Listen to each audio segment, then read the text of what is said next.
Assalamualaikum warahmatullahi wabarakatuh. Ketemu lagi dengan Mas Ngadimin. Saya kali ini ditemani oleh dua orang muda-mudi gitu, dan sepantaran ya kita ya. Sepantaran. Ini Mas Hamam dan Pak Septi. Mereka berdua mitra BPS Kabupaten Purworejo. Ya. Mas Hamam dari kecamatan Purworejo. Kecamatan Gebang. Oh, harusnya kan mitra Gebang kan? Mitra Gebang. Mitra Gebang, Mbak. Kecamatan Wano. Kecamatan Wano, tapi rumahnya Kecamatan Purworejo. Purworejo. Perbatasan. Perbatasan ya. Jadi soroner ini. Iya. Gini guys, ini kan kita mau ada kegiatan baru di BPS ini. Rekrutmen mitra statistik tahun 2024. Nah ini saya pengen ngajak ngobrol kalian itu berbagi pengalaman bagi teman-teman atau netizen yang pengen daftar jadi mitra. Gitu. Ayo ngobrol aja ngobrol. Iya. Ngobrol santai. Gini. Dari Hamam dulu. Mam, tahun berapa ikut jadi mitra? Saya masuk mitra itu BPS Purworejo itu tahun 2022. 2022 Reksosek ya? Selesai. Bulan Oktober November ya. Akhir 2022 ya. Kalau Septi? Sama, mulai itu dari Reksosek juga. Reksosek. Terus Oktober sih. Oktober ya?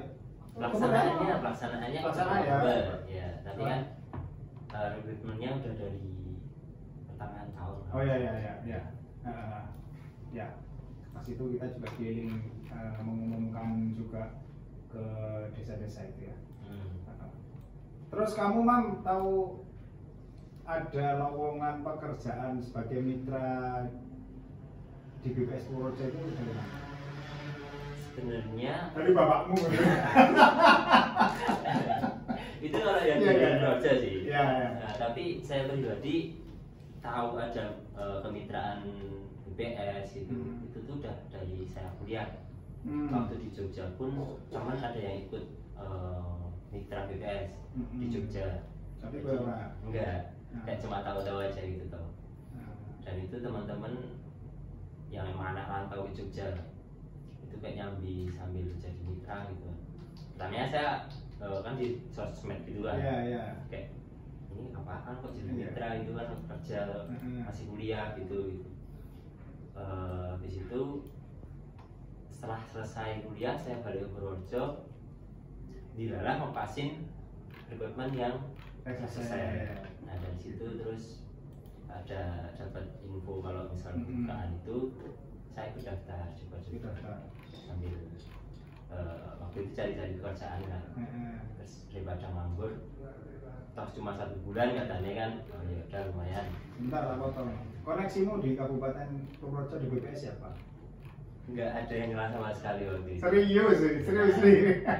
Ya itu pertamanya cuma buat ngisi waktu luang pas cari pekerjaan loh. Dan selesai waktu itu cuma 1 bulan. Ya. Terus kayak lumayan cuma 1 bulan, nggak apa-apa lah kalau misalnya keterima pun saya bisa mundurin 1 bulan. Oh gitu. Ya. Terus daftar. Ya itu daftar Sesuai dengan prosedur. sesuai dengan prosedur. Bener orang dekangan pusat. Nggak ada, kalau pusat nggak ada. Kalau dekannya tugas kabupaten. Orang itu tuh waktu itu dikasih link terus ngerjain apa kayak kuesioner gitu. Itu kan masih online tuh. Terus wawancara juga datang. Wawancara terus ditanya-tanyain gitu, pernah ikut reses enggak gitu, pernah ikut sensus enggak gitu. Ya saya cuma survei gitu ikut cuma di waktu saya penelitian. Non BPS. Iya non BPS pribadi untuk saya sendiri gitu. Oke. Saya ingat saya itu terus alhamdulillah terima yang aku rasain. Resepti. Kebetulan itu waktu itu aku habis sidang. Jadi kok di sidang salahmu apa? Enggak, sidang penatasan. Oh iya. Di kampus. Salah. Jadi kan kayak jeda nunggu wisuda itu paling sebulan 2 bulan gitu kan. Nah dari daripada nggak ngapa-ngapain, kebetulan kan teman ada yang udah mitra dari tahun 2020 apa ya, terus aku dikasih info ini besok ada rekrutmen Lexosite gitu katanya. Terus aku lihat di sosmed juga kan, cari-cari info, ternyata oh iya benar, aku coba tuh masuk daftar kan, ya kayak yang dibilang Mas Helma tadi, ada rekrutmen juga, terus ngerjain pretest, ada tes wawancara. Kamu jangan-jangan minta tolong Mas Haji Koseka? Enggak dong, aku nggak kenal sama sekali. Beneran ya? Nggak ada. Beneran sih? sama Kamu sekali. masa nggak kenal ya? Enggak, kamu kayaknya nggak masuk frame ya? Malah Nggak kenal, nggak sama kenal. sekali nggak kenal. Kenal Mas Haji itu malah baru-baru ini kan dulunya pas Lexosite juga Koseka.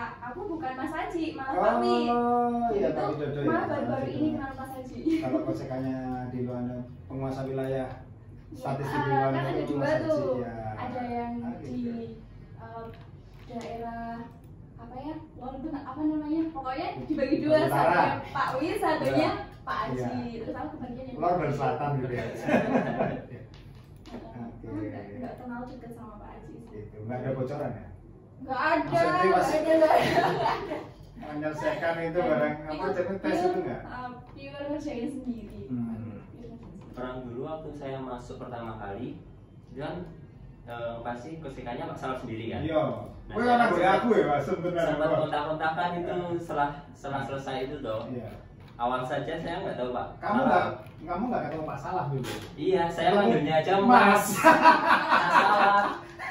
Mas. Ternyata kesekanya. Iya, ternyata Kosekanya. Setelah di pas pelatihan, terus ada yang bilang Pak Salaf yang ini Pak Salaf. "Hah, ini Pak Salaf." Yang lain pada manggil Pak itu, waduh dari kemarin manggil Mas lagi kan. Memang Nggak masih tahu. muda saya gitu. Cuma foto profil. Iya sih. Iya, iya, iya. Jadi kayak nggak kenal sama sekali gitu kan, masih dulu Mbak Dila aja saya manggilnya Kak masih, Iya. kan nggak tahu kan ini siapa gitu, Iya. tak panggil Kak gitu. Terus gimana setelah jadi petugas Lexosite? Kesannya gimana? Kesannya? Jujur saya pribadi pas pelaksanaan itu sempat mikir, wah nggak lagi mikir sensus gitu. Beneran pas pelaksanaan. Sama. Aku pas Lexosite sampai tipes banget. Itu 7 minggu bener-bener bed rest. 1 minggu, 7 hari maksudnya. Iya beneran pas pelaksanaan itu loh. Terus pas selesai gitu, alhamdulillah selesai gitu loh. Tapi habis itu kayak nagih aja gitu loh. Setelah ada honor. Iya. Ya, lumayan sih. Ya kayak naik gunung lah, masih di perjalanan lagi naik gitu lah. Pas selesai, kok udah di bawah gitu, kok ingin lagi ya gitu ya. Habis dari Lexosite ngentri. Entry. Ngentri Lexosite kan? Ngentri Lexosite. Iya teman-teman, ini dua orang ini permulaan dari Lexosite, ikut ngentri Lexosite, ikut sensus pertanian, pengolahan ST. ST. Iya. Nah itu ada yang bertanya loh, Amam dan Septi gitu, bahwa orang-orang yang ikut terus itu adalah orang-orang yang punya channel di kabupaten. Nah menurutmu gimana? Kalau untuk saya pribadi ya, pengalaman saya pribadi, balik lagi kayak yang tadi kan, saya kenal Pak Salaf juga dari waktu Lexosite awal. Iya. Pun sebenarnya teman-teman yang lain kan sama kayak saya, Iya. kayak kenal Pak Salaf sama kayak gitu. Jadi Setelah selesai ya, pas selesai kan ya. udah punya kenalan bebas ya punya, tapi sama semua gitu loh, kayak kenal sama Pak Salaf kan waktu Lexosite. Iya. Kecuali yang senior Iya. nggak kenal yang lama. Tapi ada beberapa yang ikut entry juga, itu baru pertama kali ikut entry toh. Betul. Kamu kan juga, kalian berdua kan pertama kali ikut entry Lexosite ya? Pertama Lexosite. Iya. Pertama Lexosite. Jadi biasanya proyek di BPS kan kita nggak tahu ngapain, kita nggak tahu bayarannya berapa. Ya udah yang penting manut aja gitu, gas gitu loh. Ono lah bayarannya awal kan ada. Iya, tapi kan di awal pas mau daftar ya. itu kan nggak tahu benar-benar gambling, tapi kok Iya. memuaskan gitu. Bikin nagih aja gitu. Resepnya biasa. Sama sih. Iya. Jadi anu sih, kalau gini ya, kamu nggak bertanya nggak ada pertanyaan gitu, kok aku dipilih gitu, ada pernah bayangan kayak gitu nggak? Ada pasti kayak sebenarnya kriteria BPS itu apa aja toh?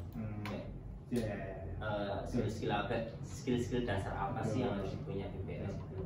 Dan satu sih itu untuk saya pribadi juga untuk kedepannya kan kayak skill atau pengetahuan atau apa yang harus ditingkatkan dari mitra bisa bertahan di jadi mitra BPS dan diikutin gitu kan pasti kayak yang tadi Pak Salah bilang kok ada petugas yang diikutin terus kok ada yang petugas kok berhenti atau gimana itu tuh kriteria dari BPS sendiri itu gimana Pak? Saya elaborasi dulu, kamu apa trikmu supaya bisa bertahan gitu? Dan apa namanya, apa upayamu sehingga bisa meningkatkan performamu? Kalau yang pasti sih kita tuh kerja tuh di bawah enak aja. Emang sih kerja di BPS itu bener-bener kayak unpredictable banget, nggak bisa diterka-terka nantinya gimana. Pokoknya tuh kita harus siap standby gitu. Jadi kalau misal nih kita udah kelar nih pengolahan, udah break 1 minggu, tiba-tiba ada panggilan lagi, oh ini ada anak lagi kayak gitu tuh ya nggak apa-apa sih, oke sih, soalnya kayak gitu kan juga tanggung jawab kita juga kan. Ya sih sebenarnya apa ya, kita tuh melihat kualitas ya, kamu tahu sendiri supaya netizen juga tahu, ini saksinya 2 orang. Ketika ada sebuah kegiatan, lalu berikutnya ada kegiatan lagi, itu kan orangnya tidak mesti sama. Nah, ada orang-orang yang di sini akhirnya di kegiatan berikutnya nggak saya pakai, nggak gitu kan? Bahkan ada yang dulunya pengawas, saya turunkan jadi pendata, kan begitu. Ada yang dulu ikut pengolahan, akhirnya ketika daftar itu kita nggak pakai. Itu sebenarnya sih kita lebih melihat kepada performa ya.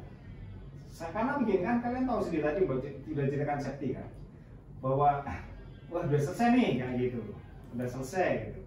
Tapi tiba-tiba muncul evaluasi nih, ada anomali kan kita panggil lagi kan.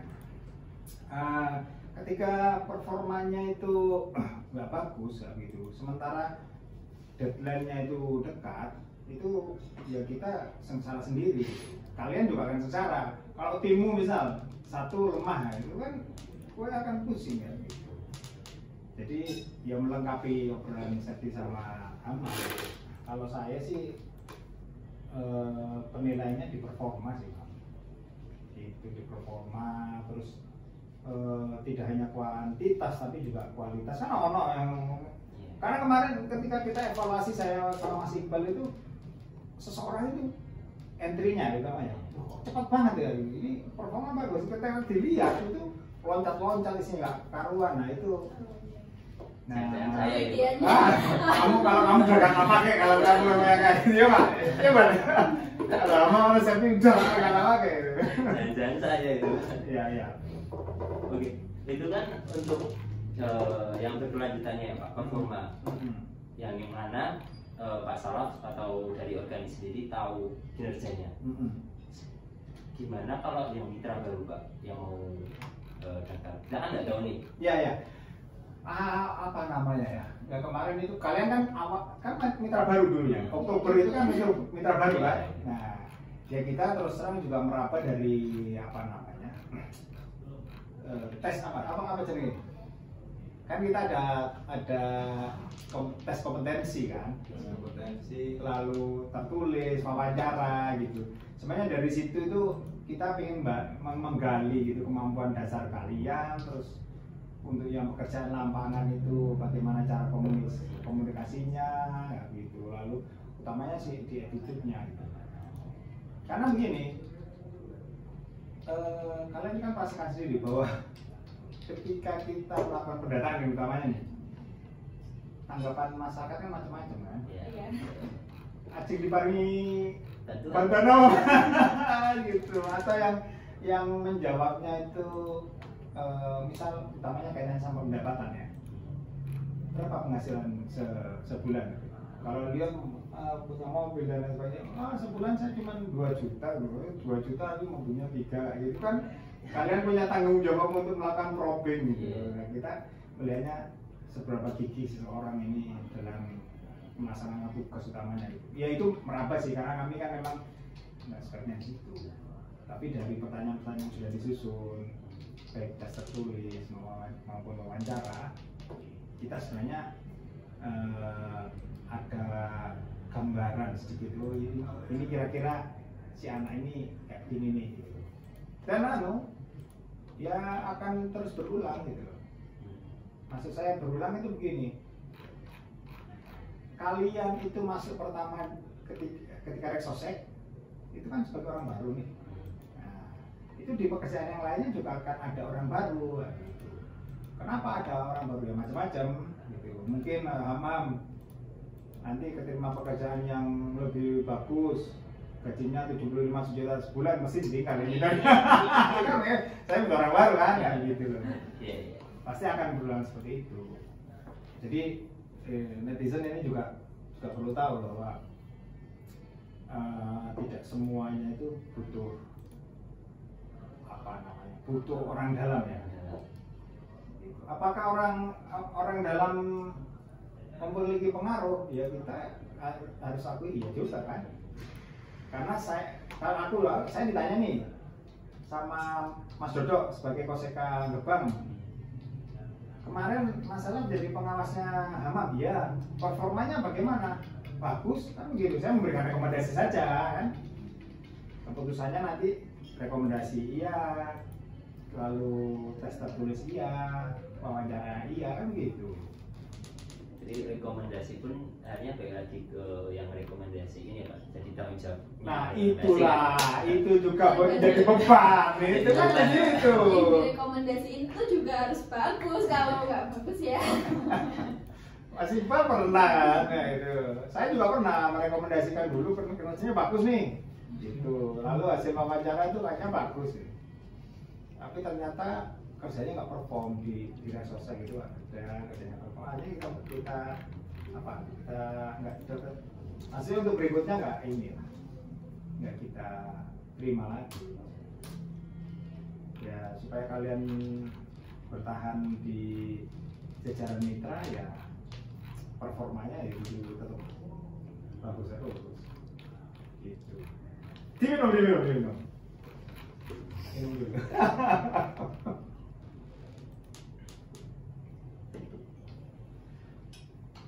Tapi kemarin udah daftar. Yang ini yang untuk kebutuhan 2024. Belum. Awal-awal itu kan pertama brosur belum ada. Ya. Terus. Oh iya. Hari apa ya? Itu sempat ngedon juga tuh servernya sampai nggak bisa. Ya, mitra BSWD ya. Terus sekarang belum daftar. Gitu.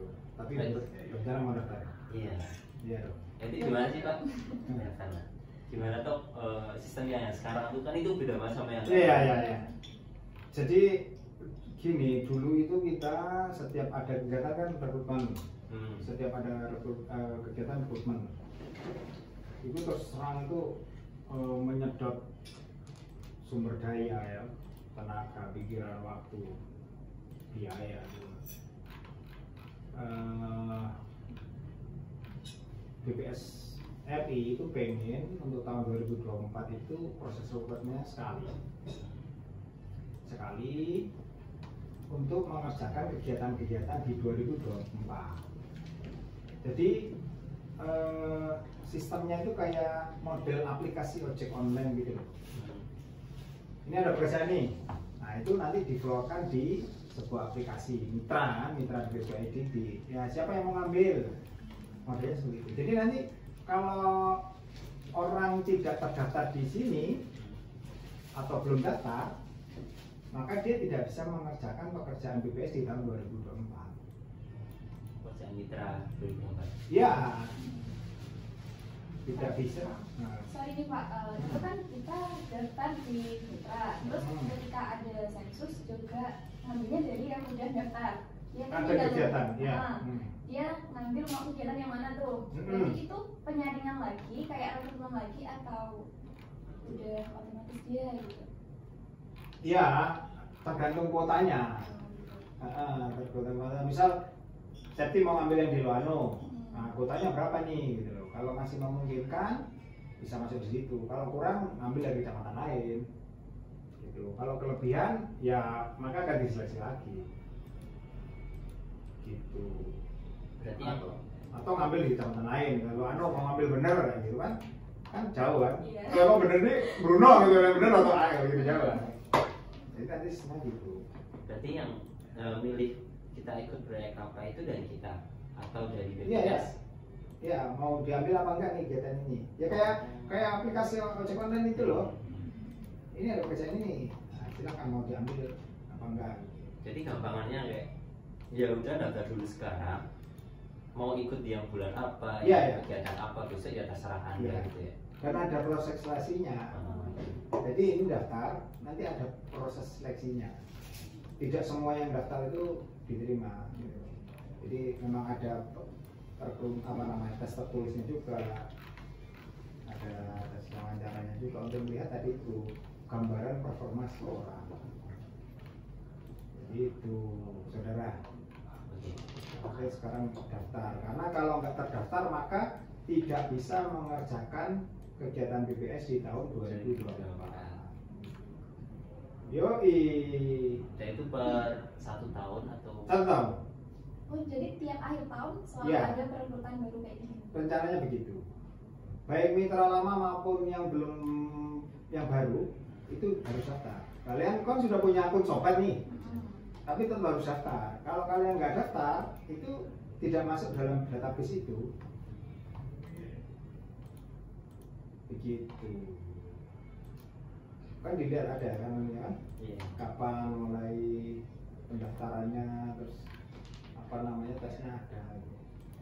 Dalam 1 bulan ini Pak dari November. Akan selesai, pokoknya terakhir itu semua kegiatan selesai tanggal 30 November. Aku nggak begitu nggak begitu detail melihat ini dibuka sampai tanggal berapa gitu. Kayaknya ada tes-tesnya juga gitu. Iya kan? Iya, udah nanti. Iya. Belum sih. Ya silakan daftar. Monggo katut. Gitu. Kalau saya lihat sih kemarin penilaian secara pribadi saya nih ya, sebagai penanggung jawab pengolahan ya performa kalian bagus, makanya tak undang. Kalau nggak bagus ya nggak diundang juga mungkin besok nggak ikut lagi gitu. Gitu. Jadi poinnya tadi itu subjektivitas ada dalam bentuk rekomendasi. Kalau ini kinerja bagus, tapi di satu sisi itu mengandung tanggung jawab saya, Mam. Misal aku ngasih rekomendasi, aku harus bertanggung jawab nih. Gitu. Pernah kejadian rekomendasi karena dulu track recordnya bagus, ternyata karena suatu dan lain hal di Texas pada itu kerjanya jelek. Sekarang nggak pakai lagi. Jadi bagi netizen yang baru mau daftar jadi mitra, nggak usah khawatir. Selama kinerjanya Anda bagus, insya Allah rekomendasi juga bagus. Gitu. Dan yang saya suka di BPS itu sebenarnya apalagi jadi mitra ya, itu target sih. Ini sarkastik apa enggak ini ya? Enggak, Target ya? mungkin beda-beda ya setiap orang ya. Kalau saya pribadi saya suka target itu. Kenapa? Walaupun seringkali targetnya di luar nalar. Di luar dulu. Tapi dengan adanya target itu saya pribadi bisa targetin saya sendiri. Misal 1 bulan targetnya 100 misal. Jadi kalau target hitung sehari sekian. Ya. Tapi kalau saya pribadi saya punya target sendiri. Oke. 20 hari target 100 selesai. Kenapa? Saya harus punya spare waktu luang. Pertama untuk hal-hal yang nggak dipikirin sebelumnya, kayak hal-hal yang nggak terduga. Patch berikutnya. Dan lain-lain, pokoknya banyak BPS yang hal terduga gitu. Yang kedua, waktu buat main Mbak. Buat main, jadi kayak jangan sampai kerjaan ganggu waktu buat main saya. Tapi kan kamu sering tak minta untuk kerja overtime malam itu Perasaanmu gimana perasaan? Sebenarnya saya malah seneng ya, karena itu tadi, misal target 100 dalam 1 bulan, target saya beda sama dari target UTS karena saya punya spare waktu luang di akhir. Jadi misal 20 hari 100, dengan salah minta saya overtime, sebenarnya malah saya ingin minta dikasih gitu kan. Jadi malah senang sebenarnya saya. 20 hari selesai, semoga tidak ada masalah lagi. Aku punya libur sebulan gitu ya. ya. Entah itu nanti buat hal yang tidak terduga atau buat main. Ya ternyata buat benerin anak-anak. Itu main. Tapi sebagai cewek terus suruh kerja sampai malam itu gimana? Orang tua gimana? Ya kalau orang tua sih sebenarnya kayak ya jangan malam-malam pulangnya, tapi kan butuhnya ada barengan. Apalagi rumah saya kan jauh nih, gunung belok-belok. Nah terus kayak gitu, alhamdulillah ini ya ada barengan itu sih. Kalau enggak ya nggak tahu. Menyikapinya dengan apa? Berangkat lebih pagi. Iya. Pagi, pulangnya kalau bisa jangan malam-malam gitu ya. Jadi sebenarnya itu panjang ya. Sebenarnya kualitas sih Pak, nggak cuma kualitas sih. Nah itu 24 jam tapi kalau nggak betul juga sama aja gitu. Benar. Jadi kan itu juga ada misal nih sampai malam, tapi hasilnya sama aja yang sampai sore gitu kan, itu juga sama aja sih. Kalau hasilnya sama ya udah nggak apa-apa. Nah ini penting, tadi ini ngomongin masalah kualitas.